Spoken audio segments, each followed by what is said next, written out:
రా ఎన్టీఆర్ నాకు సంబంధం లేదు వీళ్ళతో అని చెప్పేసి జూనియర్ ఎన్టీఆర్ గారు చెప్పిన తర్వాత కూడా ఈరోజు ప్రెస్ మీట్ పెట్టి వీళ్ళు మాట్లాడిన మాటలు చూస్తే నాకు ఆశ్చర్యం వేస్తుంది. ఇలాంటి అభిమానులు కూడా ఉంటారా? లేదంటే ఇక్కడ ఏదైనా ఇంటర్నల్ రాజకీయం పాలిటిక్స్ ఏమైనా నడుస్తూ ఉన్నాయా? హిడెన్ అజెండా ఏదైనా ఇక్కడ ఉందా అనేది తెరపైకి వస్తా ఉంది. నేను మాట్లాడతాను అవన్నీ. ఈ రా ఎన్టీఆర్ అంటే ఏంటంటే ఫస్ట్ ఒక 2 లైన్లో ఏం లేదు, వీళ్ళు సేవా కార్యక్రమాలు చేస్తూ ఉంటారు. ఏదో ఊరు వాడ ఎవరికైతే ఫుడ్ ఉండదో వాళ్ళకి ఫుడ్ డిస్ట్రిబ్యూట్, లేదంటే బ్లాంకెట్స్ ఇస్తూ ఉంటారు, గొడుగులు ఇస్తూ ఉంటారు, ఇలాంటి చిన్న చిన్న సేవా కార్యక్రమాలు చేస్తూ ఉంటారట. సో అయితే ఇప్పుడు ఏంటంటే 100 కోట్ల ఫండ్ రైజ్ చేసి ఏదో చేద్దామని చెప్పేసి అంటా ఉన్నారు. అయితే ఇక్కడ ముందుగా ఈ రా ఎన్టీఆర్ గురించి మనం మాట్లాడే ముందు ఎన్టీఆర్ గారి గురించి చెప్పాలి. ఎన్టీఆర్ గారికి ఫ్యాన్స్ అసోసియేషన్స్ అయితే ఉన్నాయి, అభిమాన సంఘాలు చాలా పెద్ద ఎత్తున. ఆయనకి ప్రతి జిల్లాలో కూడా ఫ్యాన్స్ అసోసియేషన్స్ ఉంటాయి అన్నమాట. సో అవి ఓకే, వాటి ద్వారా కూడా ఏవో కొన్ని సేవా కార్యక్రమాలు చేస్తూ ఉంటారు, కాదనట్లు. కానీ ఇదేంటి, హీరో వద్దన్నప్పటికీ హీరో మా పేరు వాడుకోవద్దు, మీతో మాకు సంబంధాలు లేవు, మీ ట్రస్ట్ ఏంటో కూడా మాకు సంబంధం లేదు, మా ఫోటో వాడుకోవద్దు, మా పేరు వాడుకోవద్దు అని జూనియర్ ఎన్టీఆర్ గారు చెప్పిన తర్వాత కూడా మేము ఆయన మాట వినాం, మాకు ఆయనతో సంబంధం లేదు, మేము సేవ చేస్తాం. అదేంటంటే జూనియర్ ఎన్టీఆర్ గారి పేరు మీదే సేవ చేస్తాం. ఇది ఎక్కడ లాజిక్? మీ హీరోనే చెప్తా ఉన్నాడు, మీకు మాకు సంబంధం లేదు, మీరు నా పేరు వాడుకోవద్దు, మీకు నాకు సంబంధమే లేదు, మీరెవరో నాకు సంబంధం లేదు, నాకు సంబంధించిన వ్యక్తులు మీరు కాదు అని మీ అభిమాన హీరో చెప్తా ఉంటే లేదు 100 కోట్ల రూపాయల ఫండ్ రైజ్ చేసి మేము సేవా కార్యక్రమాలు చేస్తాం. అసలు ఏం నడుస్తుంది ఆంధ్రాలో, తెలంగాణలో ఈ సినిమా ఇండస్ట్రీకి సంబంధించి? జూనియర్ ఎన్టీఆర్ గారి అభిమానులు సేవా కార్యక్రమాలు, మంచి సేవా కార్యక్రమాలు చేస్తారు. జూనియర్ ఎన్టీఆర్ గారి బర్త్డే వచ్చినప్పుడు కూడా ఎంతో కొంత సేవా కార్యక్రమాలు చేస్తూ ఉంటారు. అలాగే ఏదన్నా హెల్త్, మన ఫ్లడ్స్ అలాంటివి వచ్చినప్పుడు, ప్రకృతి వైపరీత్యాలు వచ్చినప్పుడు కూడా జూనియర్ ఎన్టీఆర్ గారు ఎంతో కొంత కాంట్రిబ్యూట్ చేస్తారు, నేను కాదనట్లేదు. బట్ ఇదేంటి? ఇంకా రెండోది, జూనియర్ ఎన్టీఆర్ గారు రాజకీయాల్లోకి రాబోతున్నారు అనే దానికి హింట్ ఇవ్వడం కోసమే ఈ రా ఎన్టీఆర్ ద్వారా ఇప్పించారు అనేది తిప్పుతా ఉన్నారు కొంతమంది. అసలు ఇందులో ఎంత మాత్రం నిజం ఉందో చూద్దాం. నిజం ఉందా అబద్ధం ఉందా? 50-50 ఛాన్సెస్ అయితే ఉంటాయి. ఎందుకంటే మనందరికి కూడా తెలిసిందే, పక్క స్టేట్ తమిళనాడుకి సంబంధించి విజయ్ ఆల్ ఆఫ్ సడన్ ఒక్కసారిగా సీఎం అయినాడు. ఎలా అయినాడంటే అప్పటి వరకు పొలిటికల్ పార్టీని ప్రజల్లోకి తీసుకెళ్లేదు, పెద్ద క్యాంపెయిన్లు చేయలేదు, మీడియా నడిపించలేదు, అది చేయలేదు, ఇది చేయలేదు, కానీ ఆల్ ఆఫ్ సడన్ సీఎం అయిపోయినాడు. ఎలా అయినాడంటే స్ట్రాటజీ ప్రకారం చూసుకుంటే కనుక ఈ విజయ్కి వచ్చేసి అభిమాన సంఘాలు అయితే ఉన్నాయన్నమాట. ఇవి గ్రౌండ్ లెవెల్ వరకు ఉన్నాయి, అంటే మండల స్థాయి వరకు, గ్రామ స్థాయి వరకు కూడా ప్రతి గ్రామానికి కూడా విజయ్కి సంబంధించినటువంటి ఫ్యాన్ ఈ ఏ అయితే సంఘాలు ఉంటాయో ఇవైతే ఉన్నాయన్నమాట. దీంతో ఇప్పుడు మన తెలుగు సినిమా ఇండస్ట్రీ దగ్గర నుంచి ఒక ఇద్దరు హీరోలు అయితే కనుక రాజకీయాల్లోకి రావడానికి ఉవ్విళ్ళూరుతున్నట్టుగా కనిపిస్తుంది. అందులో భాగంగానే కొంతమంది ఇండైరెక్ట్ హింట్స్ ఇస్తా ఉన్నారు. మనందరికి తెలిసిందే, ఇటీవల కాలంలో అల్లు అర్జున్, ఆయన డైరెక్ట్గా వచ్చి అయితే చెప్పలేదు, బట్ ఏంటంటే గట్టిగా నడుస్తూ ఉంది. అల్లు అర్జున్ గ్రౌండ్ ప్రిపేర్ చేసుకుంటా ఉన్నాడు, వచ్చే ఎలక్షన్స్లో పోటీ చేయబోతాడని చెప్పేసి ఒక వెబ్సైట్లో, ఒక పెద్ద వెబ్సైటే, పేరున్న వెబ్సైటే, దాంట్లోనే వార్త రాయించిన ఏంటి, అల్లు అర్జున్ పాలిటిక్స్లోకి రాబోతున్నాడు, పోటీ చేయబోతా ఉన్నాడు, పవన్ కళ్యాణ్కి నష్టం జరగబోతుందట. సో మరి ఆ తెలంగాణలో ఏ పార్టీకి నష్టం జరగబోతా ఉంది?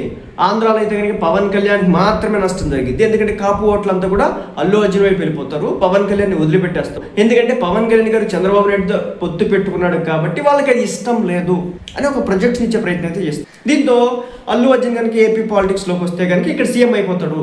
అందుకోసం అని చెప్పేసి ఇప్పుడు ఆయన అక్కడ గ్రౌండ్ ప్రిపేర్ చేస్తూ ఉన్నాడు, అభిమాన సంఘాలని యాక్టివేట్ చేస్తున్నాడు. చాలా భారీ స్థాయిలోనే గ్రౌండ్ లెవెల్ ప్రిపరేషన్స్ అయితే జరుగుతుంది. అందులో భాగంగానే ఒక ఐటీ కంపెనీలు ఏ విధంగా అయితే స్టెప్ వైజ్ ఉంటుందో అదే మాదిరి ఈయన దగ్గర కొంతమంది వ్యక్తుల్ని ఈ విధంగా పెంచుకుంటూ వెళ్ళాడు, కొన్ని టీమ్స్ మేనేజ్ చేస్తూ ఉన్నాడు. సో ఇది విజయ్ దగ్గర నుంచి వీళ్ళంతా కూడా చూసి ఈ విధంగా అల్లు అర్జున్ అయ్యాడు అనేది తిప్పారు. కానీ అల్లు అర్జున్ రియాక్ట్ కాల, అల్లు కాంపౌండ్ నుంచి రియాక్షన్ రాలా, అల్లు పిఆర్ దగ్గర నుంచి రియాక్షన్ రాలా, ఏం రియాక్షన్ అయితే రాలేదు. ఈ రూమర్స్ వాళ్ళు ఏం కొట్టి పడేయలేదు, ఇది జస్ట్ బేస్లెస్ రూమర్స్ అని. బట్ ఇక్కడ మనం జూనియర్ ఎన్టీఆర్ విషయానికి వస్తాం. మీరు చూడండి, గమనించండి, జూనియర్ ఎన్టీఆర్ విషయానికి వస్తే మాత్రం జూనియర్ ఎన్టీఆర్ రియాక్షన్ వచ్చింది. డైరెక్ట్ ఆయన ట్వీట్ వేయలేదు, జస్ట్ వాళ్ళ ఆఫీస్ దగ్గర నుంచి ఒక లెటర్ రిలీజ్ చేయించిన. మీరు అల్లు అర్జున్ పాలిటిక్స్లోకి వస్తారంటే జనసేన పార్టీ క్యాడర్ పట్టించుకో, ఆయన వస్తే మాకేంటి, రానియండి, సేవా కార్యక్రమాలు చేసుకునియండి, మేము వద్దంటామా?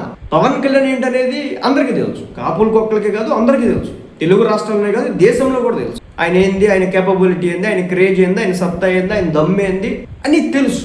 ఇప్పుడు కొత్తగా అల్లు అర్జున్ వచ్చి పార్టీ పెట్టినంత మాత్రాన పవన్ కళ్యాణ్కి అది వెళ్ళిపోతుంది, పవన్ కళ్యాణ్ దగ్గర నుంచి అది వెళ్ళిపోతుంది, అల్లు అర్జున్ దగ్గరికి కాపు సామాజిక వర్గం, సొంత సామాజిక వర్గం వచ్చేసి మొత్తం హగ్గు చేసేసుకుంటుంది. ఇంకా పవన్ కళ్యాణ్ ఇంకా వాళ్ళు తరిమేస్తారు, కాలుతో అంతా నెడతారు. ఇలాంటి కథలు కొంతమంది పడుతున్న నేపథ్యంలో ఈ పార్టీ వచ్చినంత మాత్రాన పవన్ కళ్యాణ్కి ఏం ఫరక్ పడదనేది జన సైనికులు గమనించిన. నో రియాక్షన్, నో రెస్పాన్స్, అసలు పట్టించుకోలా. వాళ్ళు అసలు కేర్ చేయలేదు, నవ్వారు అంతే. పార్టీ వస్తుందా, ఓకే రానియండి, ఏమవుతుంది, ఉన్న పార్టీలో అదొక పార్టీ, ఇంకేం అనుకున్నాం. కానీ ఇక్కడ జూనియర్ ఎన్టీఆర్ విషయం అలా లేదు.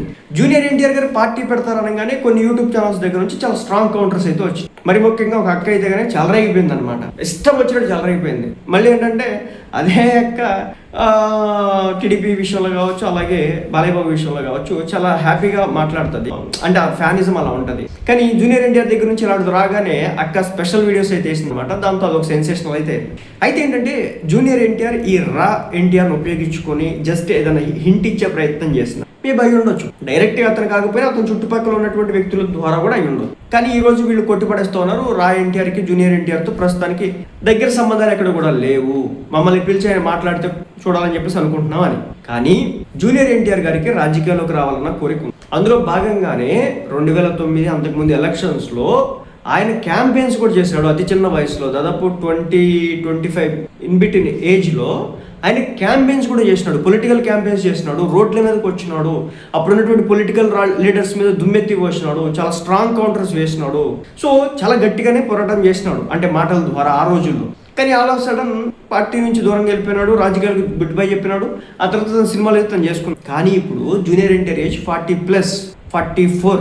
సో ఇప్పటి నుంచి స్ట్రగుల్ చేస్తే ఒక 54 వచ్చేప్పటికల్లా ఒక బేస్ గట్టిగా స్ట్రెంథన్ అవుతుంది. జనసేన పార్టీ అలాగే స్ట్రెంథన్ అయింది. 2014లో పార్టీ పెడితే 2024కి ఒక రూపం తెచ్చుకోగలిగింది, గెలవగలిగింది, అధికారం చేపట్టగలిగింది, తనకంటూ కొన్ని నెంబర్స్ సాధించగలిగినాడు.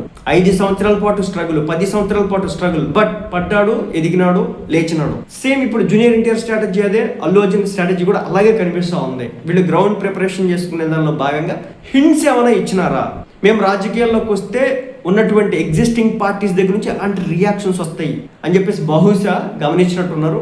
అందులో భాగంగానే అల్లు అర్జున్ హింట్ ఇచ్చినాడు, నో రియాక్షన్. జూనియర్ ఎన్టీఆర్ దగ్గర నుంచి వచ్చిన తర్వాత కొన్ని రియాక్షన్స్ అయితే వచ్చినాయి. కొన్ని మీడియా ఛానల్స్లో అయితే కనుక ఏకంగా డిబేట్స్ పెట్టినారు, కొన్ని మెయిన్ స్ట్రీమ్ ఛానల్స్లో అయితే కనుక వార్తలే వేస్తున్నారు జూనియర్ ఎన్టీఆర్ రాజకీయాలు. కొన్ని యూట్యూబ్ ఛానల్స్ అయితే కనుక ఆయన మీద దుమ్మెత్తి పోసినాయి, కొన్ని యూట్యూబ్ ఛానల్స్ అయితే కనుక రాజకీయాల్లో రావాలని చెప్పి కోరుతా ఉన్నాయి. మొత్తానికైతే జూనియర్ ఎన్టీఆర్ రాజకీయ రంగ ప్రవేశం ఒకవేళ చేస్తే కనుక, ఒక కొత్త పార్టీ పెట్టుకున్నా లేదంటే ఒక పార్టీలోకి ఏదైనా వస్తే కనుక అదొక సెన్సేషన్ అవ్వడానికి అయితే అవకాశం అయితే ఉంటుంది. దాన్ని ఈ గత కొన్ని రోజులుగా జరిగినటువంటి ఏదైతే ఉందో అది మనకు చూపిస్తూ ఉందన్నమాట. బట్ అల్టిమేట్గా అయితే ఏదో ఒక రోజు రాజకీయాలకు రావడానికి అవకాశాలు ఎక్కువగా ఉన్నాయి. ఇప్పుడు రా ఎన్టీఆర్ ఈ రోజు 18వ తారీఖు మన జూనియర్ ఎన్టీఆర్ గారు వచ్చి ఒక పెద్ద ఈవెంట్ నిర్వహిస్తారు, దాంట్లో ఏదో మాట్లాడతారని వార్తలు వచ్చిన నేపథ్యంలో అవన్నీ ఏం కాదు, తూచ్ అని చెప్పేసి చెప్పినారు. కానీ జూనియర్ ఎన్టీఆర్ మాత్రం రాజకీయాల్లో వస్తే మాత్రం కొంతమేర అయితే ఒక రకమైనటువంటి స్ట్రగుల్ అయితే జూనియర్ ఎన్టీఆర్ గట్టిగా ఫేస్ చేయాల్సి ఉంటుంది. మరి ఏం జరుగుతుంది?